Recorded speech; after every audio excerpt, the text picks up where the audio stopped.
ఇంత దౌర్జన్యం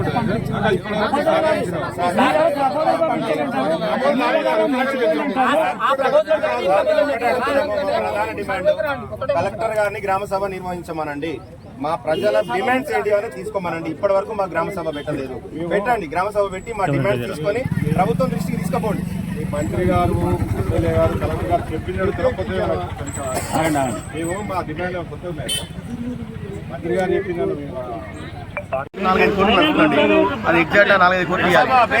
అది ఇస్తేనే కాంప్రమైజ్. కనీసం ఒక మంత్రి గానీ ఒక ఎమ్మెల్యే గానీ ఇంతవరకు ఒక మాట మీద ఎవరు చెప్తలేరు అసలు. చెప్తున్నారు రెండో మాట, రెండో రోజు కలెక్టర్ గారు వచ్చి మీకు రోడ్డు ఇస్తామన్నది. అదే రెండో రోజు ఎమ్మెల్యే మీకు రోడ్లు వేయలేదని అంటాడు. అది ఎంత కరెక్ట్ అవుతుంది? ముగ్గురు మాట్లాడిన వీడియోస్ ఉన్నాయి మా దగ్గర. మంత్రి గారు మాట్లాడారు, కలెక్టర్ గారు మాట్లాడారు, కొండా సురేఖ గారు.